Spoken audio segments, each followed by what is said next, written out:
It's time for a combine recap. We've got record-setting numbers, rising draft stock, and some GM takeaways for the future. Let's talk about it. What's up, football fans? NFL fans, we got one for you as a whole. The 2026 NFL Combine is officially in the books, and now it's time to reset the board. Today we're recapping record-setting performances, prospects whose draft stock is trending up, and what some GMs and owners had to say about their future moving forward. Let's hop into it. Starting with prospect stocks on the rise. For offensive linemen, we have Chase Bisontis, offensive guard out of Texas A&M, who ran a 5.0240 and had a 32-inch vertical. At quarterback, we have Taylen Green out of Arkansas. At just under 6'6", the 227-pounder made history with a 43.5-inch vertical and an 11.2 broad jump, which are the best marks by a quarterback since 2003. Adding to it, he ran a 4.3640, which was also the best since 2003. At wide receiver, we have Skyler Bell out of Connecticut. Bell was able to show his all-around athleticism with a 41-inch vertical, 11.1 broad jump, and a 4.440. At running back, we have Mike Washington Jr. out of Arkansas, who at 6'1", 223 pounds recorded a 4.3340, which was the fastest 40 in this year's combine for running backs. Adding to it a 39-inch vertical and a 10.8 broad jump, which reports are saying is phenomenal for his body type. At tight end, we have Kenyon Sadiq out of Oregon. He recorded a 43.5-inch vertical, an 11.1 broad jump, and at 241 pounds ran a 4.3940, which was the fastest time for any tight end since at least 2003.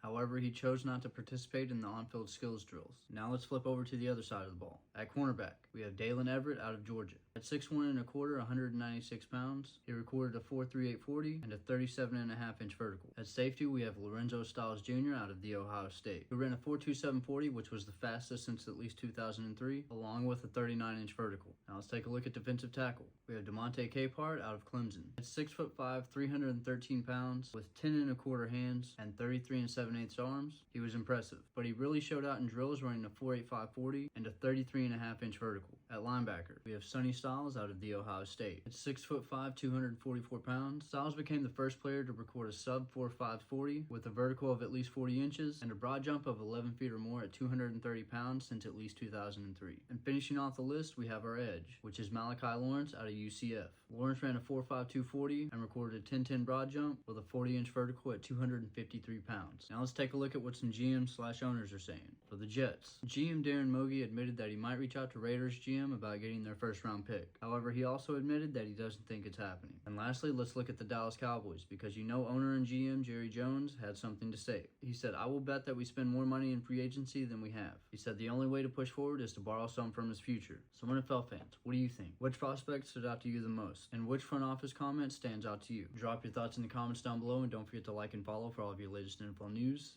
and updates.